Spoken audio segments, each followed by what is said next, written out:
साथियों, कैसे हैं? मुझे उम्मीद है कि आप अच्छे होंगे। आज इस वीडियो में जो सीडीपी के जो क्वेश्चन जो है जो आपके परीक्षाओं में सीटेट में देखा गया है कि बार बार प्रश्न जो है ऐसे प्रश्न है जो आपको दोहरा रहे हैं, तो ऐसे प्रश्न को क्यों ना ऐसे तरीके से सॉल्व किया जाए जिससे वो प्रश्न आता है तो अब गलती नहीं होना चाहिए। तो उसमें फर्स्ट नंबर क्वेश्चन जैसा कि आपके स्क्रीन पर है कि आपकी कक्षा में एक छात्र जो है ये देरी से आता है तो आप उसे क्या करेंगे। इसी प्रकार यह जो प्रश्न है यह 2 बार जो है यह पूछा गया है, ठीक ना, सीटेट में। तो कहता है कि आपकी कक्षा में एक छात्र जो है यह देर से आता है। देर से मतलब जो होता है कि अगर 9 बजे टाइम है तो वह कितने बजे आता है? 10 बजे आता है। तो आप एक टीचर हैं तो आप क्या करेंगे? सबसे पहले ऑप्शन नंबर ए, उसके अभिभावकों को सूचित करेंगे, या उसे आप दंड देंगे, या कारण जानने की चेष्टा करेंगे, या उस पर कोई ध्यान नहीं देंगे। अगर आप एक टीचर हैं तो आपके लिए सबसे महत्वपूर्ण बात ऑप्शन नंबर सी हो जाएगा।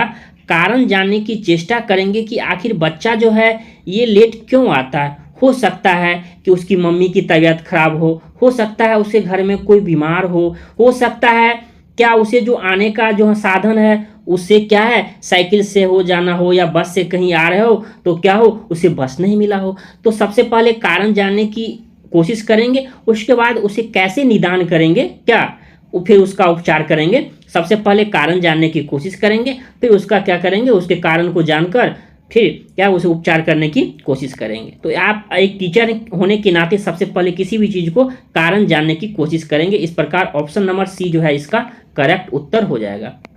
तो इसी प्रकार के क्वेश्चन आपको देखने को मिलते हैं।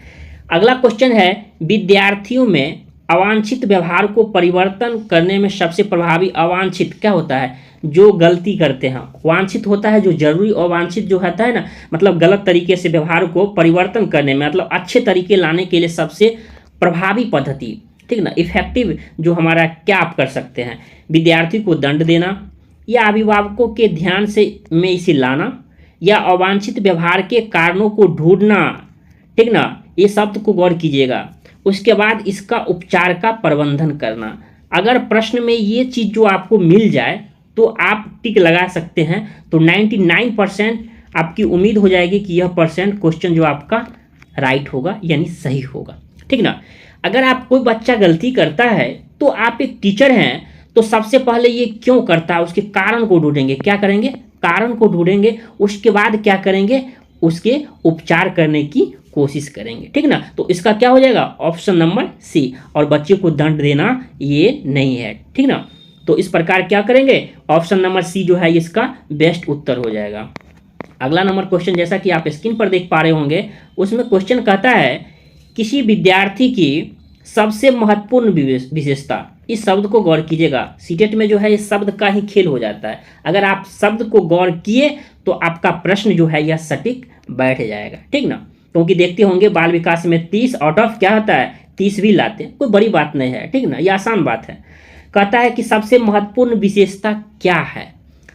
इसका मतलब है आपके 4 option A B C D जो हैं ये 4 भी महत्वपूर्ण है, लेकिन आपसे पूछा जा रहा है सबसे महत्वपूर्ण। तो एक विद्यार्थी की सबसे महत्वपूर्ण होता है यह ऑप्शन नंबर डी जो है यह सबसे बेस्ट हो जाएगा, आज्ञाकारिता। अगर बच्चे में आज्ञाकारी होता है तो उसमें ईमानदारी, सहभागिता और उत्तरदायित्व की अनुभूति खुद आ जाएगा। अगर आप देखते हैं एक बच्चा आज्ञाकारी है, आप टीचर हैं जो कहेंगे वो बच्चे मानते हैं, ठीक ना, तो उसमें सब आ जाते हैं। क्या आ जाते हैं? टाइम पे होमवर्क पूरा करना, टाइम से किसी को झगड़ा मत करना, ठीक ना, मतलब सब उसका आज्ञाकारी बालक कहते हैं। आज्ञाकारी में जो है ना ये सब तरह के ये महत्वपूर्ण विशेषता में आ जाते हैं। तो क्या हो जाएगा? ऑप्शन नंबर डी जो है आपका ये करेक्ट हो जाएगा। तो ऐसे ही परीक्षा में भी बनाना है। जैसा कि अगला क्वेश्चन है, कहता है अपने विद्यार्थियों को समझने के लिए एक शिक्षक में सबसे अच्छी जानकारी जो है, एक शिक्षक में अच्छी जानकारी चाहिए बाल मनोविज्ञान की, या बच्चों को समझने की प्रवृत्ति, या विषय वस्तु के प्रति विद्यार्थियों के मत की, या उपरोक्त सभी। तो क्या है? बाल मनोविज्ञान की भी जानकारी होनी चाहिए एक शिक्षक को। उसके बाद बच्चों को समझने की प्रवृत्ति, ठीक ना, ये भी होनी चाहिए। सबसे पहले बच्चों को अगर समझेंगे कि बच्चे को क्या अच्छा लगता है, ठीक, अगर बच्चे को ये अच्छा लगता है, इस माध्यम से पढ़ना अच्छा लगता है, तो टीचर जो है उसी माध्यम से बच्चों को पढ़ाते हैं। ऑप्शन नंबर सी है विषय वस्तु के प्रति जो है ये प्रति विद्यार्थियों के मत की, यानी क्या है, बच्चों के जो हमारा जो विषय वस्तु होता है उसके विद्यार्थियों को क्या कर सकते हैं, उसमें जिज्ञासा लग सकते हैं। उसके बाद है उपरोक्त सभी, यानी ऑप्शन नंबर डी जो है ये आपका जो है क्या है, करेक्ट हो जाएगा, यानी चारों जो ऑप्शन है वो सभी सही है। तो उपरोक्त क्या है आपका, ऑल ऑफ दीज जो है ये आपका ऑप्शन नंबर डी जो है ये करेक्ट हो जाएगा, ठीक ना। उसके बाद यह क्वेश्चन जो है, यह क्वेश्चन भी आपके लिए बहुत इंपॉर्टेंट है। विकास शुरू होता है, इस चीज को समझने से पहले आप इस चीज को देख सकते हैं कि विकास होता क्या है। एक शब्द में जान लीजिए विकास क्या होता है, जिसको आप क्या कर सकते हैं, न देख सकते हैं न छू सकते हैं, सिर्फ अनुभव कर सकते हैं, ठीक ना। वृद्धि को देखा जा सकता है या देखा जाता है, बट विकास को सिर्फ फीलिंग्स, एक अनुभव किया जा सकता है। जैसे मान लीजिए एक बच्चा का आईक्यू, एक बच्चा कितना तेज है तो उसे आईक्यू फॉर्मूला से ही जांचा जा सकता है।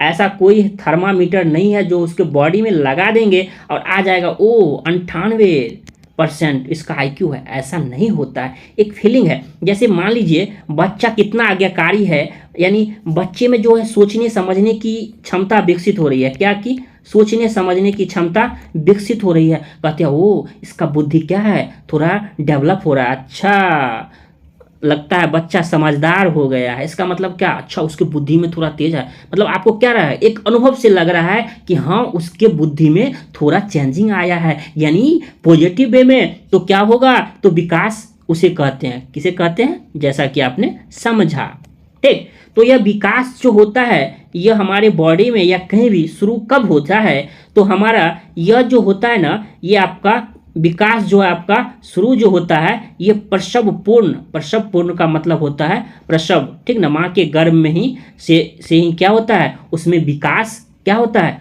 शुरू हो जाता है। यानी स्टार्टिंग पीरियड जहाँ तक बात करता हूँ तो आपका प्रसवपूर्ण जो है ये आपका होता है, यानी ऑप्शन नंबर बी जो है ये आपका करेक्ट हो जाएगा, ठीक।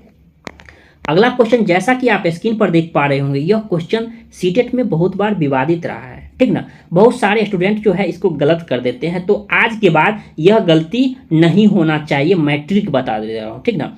कहता है कोहलबर्ग के अनुसार सही और गलत प्रश्नों के बारे में निर्णय लेने में शामिल चिंतन प्रक्रिया को क्या कहा जाता है। तो बता देता हूँ साथियों, इस चीज को 1 मिनट गौर से सुनिएगा। मान लीजिए एक लड़का है एक लड़की है, ठीक। एक ए लड़का है और बी जो है आपका क्या है, लड़की है। ए क्या है, बॉय है, और जी क्या है, गर्ल है। दोनों में क्या होता है, प्यार होता है, ठीक। दोनों में क्या होता है, प्यार होता है। जब शादी की बात होती है, जब शादी करने की बात होती है, तो लड़के के माँ कहती है बेटा या तो उस लड़की के साथ रहो या मेरे साथ रहो। क्या कहती है माँ, या तो तुम उस लड़की के साथ रहो या मेरे के साथ रहो। तो लड़का क्या करता है, दुविधा में फंस जाता है कि आखिर मैं माँ को चूज करूँ या गर्लफ्रेंड को चूज करूँ। तो यह आपकी क्या कहलाती है, जब इस अवस्था को नैतिक दुविधा कहा जाता है कि माँ को चूज करूँ, ठीक ना, या आपकी गर्लफ्रेंड को चूज करूँ, ठीक। जब यह निर्णय ले लिया क्या कि नहीं मैं माँ के साथ रहूँगा या रहूँगी, तो आपका यह निर्णय जो है यह नैतिक तर्कना कहलाता है, यानी मोरल रीजनिंग कहलाता है। जब वह सोचने पर पड़ा हुआ था क्या कि मैं माँ के साथ जाऊँ या हम अपनी गर्लफ्रेंड के साथ, तो माँ ने बोला था बेटा या तो तुम माँ के साथ रहो या उस लड़की के साथ, तो एक निर्णय तुम्हें लेना है। तो लास्ट में क्या किया, उन्होंने माँ के पास जाने का समझा, यानी माँ को चूज किया। इस प्रकार साथियों जो डिसीजन, फाइनल डिसीजन लिया यह नैतिक तर्कना कहलाता है, ठीक ना। जो दुविधा में फंसा यह हमारा नैतिक दुविधा कहलाता है, और जो फाइनल डिसीजन लिया ना यह हमारी क्या कहलाता है, मोरल रीजनिंग कहलाता है, ठीक ना। तो इस प्रकार के प्रश्न जो है ये विवादित रहते हैं, और आप आज के बाद यह प्रश्न जो है आपका गलती नहीं होगा, ठीक ना। अगर फिर भी डाउट है तो आप कमेंट करके बता दीजिएगा, उस पर एक स्पेशल वीडियो बना देंगे जिससे आपका प्रश्न जो है यह कभी गलती नहीं होगा, ठीक। अगला क्वेश्चन जैसा कि आप स्क्रीन पर देख पा रहे होंगे, कहता है निम्नलिखित में कौन सा मुख्य रूप से अनुवांशिकता संबंधी कारक है, यानी कह रहा है कि उसमें कौन सा जेनेटिक संबंधी कारक है। तो यह जो होता है आंख का रंग जो होता है साथियों, यह आपकी जेनेटिक को दर्शाता है। यानी आंखों का रंग अगर देख सकते हैं, कभी ऐसा होता है कि मम्मी या पापा के हैं तो क्या होता है उसका गुण अपने क्या होता है बच्चे में भी आ जाता है, ठीक ना, यानी सन या डॉटर में भी आपका आ जाता है। तो यह हमारा क्या हो जाएगा, यह हमारा आंखों का रंग हो जाएगा, ठीक। तो इस प्रकार के ये प्रश्न रहे। उसके बाद अगला प्रश्न जैसा कि आप स्क्रीन पर देख पा रहे होंगे, कहता है संजना हर पाठ को बहुत जल्दी सीख लेती है जबकि रंजना उसे सीखने में ज़्यादा समय लेती है, यह विकास के किस सिद्धांत को दर्शाता है। देखिए गौर कीजिएगा, कहता है संजना नाम की एक लड़की है जो बहुत जल्दी सीख लेती है, यानी कोई चीज़ को पढ़ती है ना तो जल्दी सीख लेती है, जबकि रंजना दूसरी लड़की है जो सीखने में ज़्यादा समय लेती है। तो यह कहता है यह विकास के किस सिद्धांत को दर्शाता है। तो साथियों आपको बता दूं, एक लड़की है जो एक बार पढ़ा और उसे याद हो गया, दूसरी वो लड़की है जो क्या करती है एक बार, दो बार, तीन बार, चार बार पढ़ती है तो उसे याद होता है। तो यह हमारा क्या कहलाता है, यह साथियों हमारा यह व्यक्तिगत विभिन्नता कहलाता है। और यह व्यक्तिगत यानी हर एक व्यक्ति का क्या है सीखने की प्रवृत्ति अलग अलग होती है, तो हमारा यह व्यक्तिगत विभिन्नता का सिद्धांत कहलाता है। यानी ऑप्शन नंबर ए पर हम जाएंगे और ऑप्शन नंबर ए जो है हमारा ये करेक्ट हो जाएगा। उसके बाद अगला क्वेश्चन है, जैसा कि आप स्क्रीन पर देख पा रहे होंगे, उसे तो देखते ही आप सही कर देंगे। कहता है वृद्धि को प्रभावित करने वाला कारक इनमें से कौन सा है, पर्यावरण है या स्वास्थ्य है, आहार है या इनमें से सभी है। तो वृद्धि हमारा जो ग्रोथ होता है तो एक वातावरण भी उसे प्रभावित करता है, एक स्वास्थ्य भी करता है, आहार भी करता है और इनमें से सभी हो जाएगा, ठीक ना।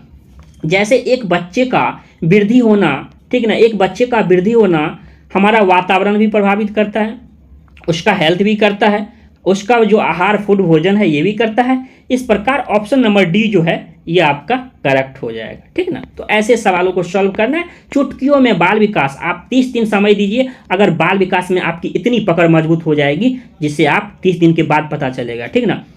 अगला क्वेश्चन जैसा कि आप स्क्रीन पर देख पा रहे होंगे, कहता है किसी भी बालक के मानसिक रूप से अस्वस्थ होने का क्या कारण है। कहता है किसी भी बालक के मानसिक रूप से अस्वस्थ होने का, अस्वस्थ शब्द को गौर कीजिएगा, कहता है आप अस्वस्थ, क्या कहता है अस्वस्थ होने का कारण क्या है। तो ये जो है परिवार का वातावरण, कक्षा का वातावरण या पास पड़ोस का वातावरण या उपरोक्त सभी। तो हमारा यह क्या हो जाएगा, एक बालक का जो मानसिक रूप से अस्वस्थ होना, ये हमारे ऑप्शन नंबर जो है ये डी, यानी चारों इंपॉर्टेंट होता है। परिवार का वातावरण सही बात है, साथ साथ कक्षा का वातावरण ये भी बहुत जरूरी है और पास पड़ोस का क्या है वातावरण ये भी जरूरी है। यानी ऑप्शन नंबर आप किस पे जाएंगे, डी पे जाएंगे, ठीक ना। उसके बाद अगला क्वेश्चन जैसा कि आप स्क्रीन पर देख पा रहे होंगे, उस क्वेश्चन को देखते ही आप टिक लगा लेंगे, हमको पता है, ठीक ना। कहता है पियाजे के अनुसार मूर्त संक्रियात्मक, शब्द को गौर कीजिएगा, मूर्त, ठीक ना। कहता है मूर्त संक्रियात्मक हमारा किस अवधि में घटित होता है। देखिए जीन पियाजे की 4 अवस्था उन्होंने दिया था, ठीक। तो ऐसे ही ये 4 अवस्था ऐसे ही सिस्मेटिक से ऑप्शन में भी दिया गया है, पहला जन्म से, ठीक ना, उसके बाद दूसरा, तीसरा और चौथा जो है 11 से ऊपर है, तो उसमें ऑप्शन नंबर जो है 11 से 15 भी कर दिया है, तो कोई बड़ी बात नहीं है, 11 से ऊपर सभी आते हैं। तो कहते हैं कि मूर्त संक्रियात्मक, तो मूर्त क्या होता है हमारा, ये जो है यह तीसरा स्टेज है जो कि क्या कहलाता है 7 से 11 में, क्या कहलाता है 7 से 11 में मूर्त संक्रियात्मक अवस्था, ठीक ना। तो इस प्रकार क्या हो जाएंगे, ऑप्शन नंबर सी जो है ये हमारा करेक्ट हो जाएंगे, ठीक ना। अगला नंबर क्वेश्चन जैसा कि आप स्क्रीन पर देख पा रहे होंगे, ठीक ना।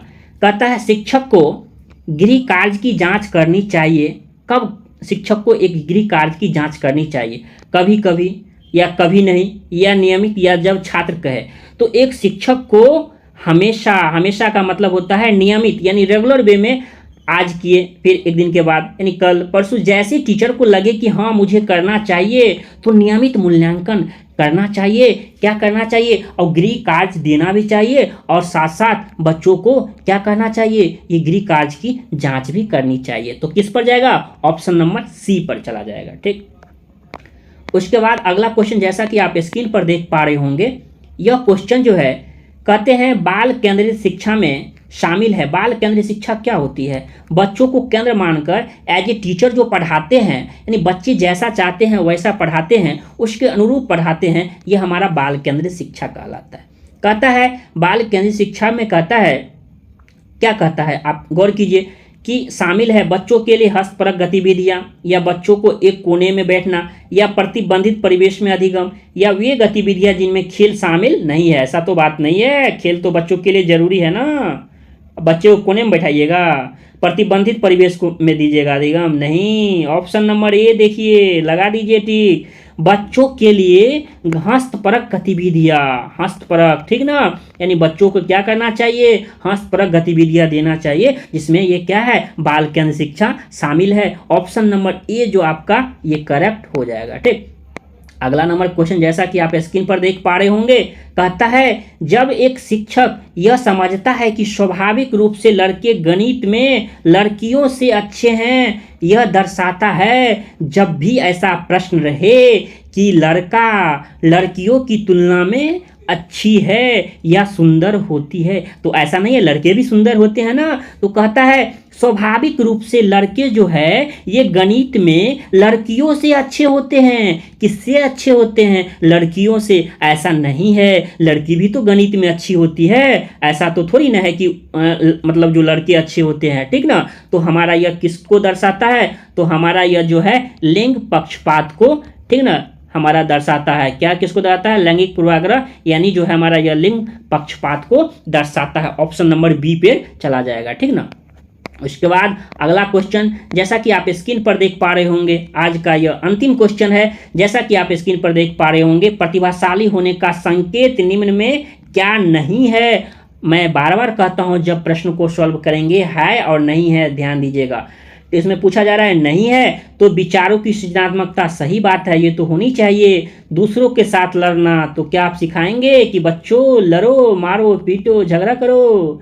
अभिव्यक्ति में अनूठापन या कौतूहल, ठीक ना, तो हमारा जो है ये प्रतिभाशाली होने का संकेत नहीं है। दूसरों के साथ झगड़ना, लड़ना, पीटना, मारना, कूट काट मचाना, ये सभी बच्चों को नहीं सिखाना है, ठीक ना। तो ऑप्शन नंबर बी पे चला जाएगा, ठीक ना। तो आज इस वीडियो में आपने 12 क्वेश्चन को डिस्कस किया और जाना। कितने क्वेश्चन को? 12 क्वेश्चन में कितना आपका स्कोर है ये कमेंट बॉक्स में बता दीजिए। और उम्मीद करता हूं कि आप इस चैनल के माध्यम से जुड़िए। अगर 30 दिन समय दे देते हैं तो सही मायने में आप देख लीजिए, ठीक ना। 31वां दिन आप कहिएगा कि सर मेरा तो बहुत अच्छा बाल विकास हो गया। होगा, क्यों नहीं होगा, ठीक ना, अच्छे से होगा। इतनी कम समय में जितनी आपको बेहतरीन कॉन्सेप्ट मिल रही है, साथ साथ आपको अगर एयरफोन लगा के भी सुनते हैं ना, खाना बनाने वक्त भी अगर आप सुनते हैं ना, तो आपको भी बहुत फायदा माने करेगा, ठीक ना। तो वीडियो कैसा लगा कमेंट करके बताइए। अगर वीडियो अच्छा लगा तो लाइक जरूर कीजिए, आप लोग लाइक में कंजूसी करते हैं, ठीक ना।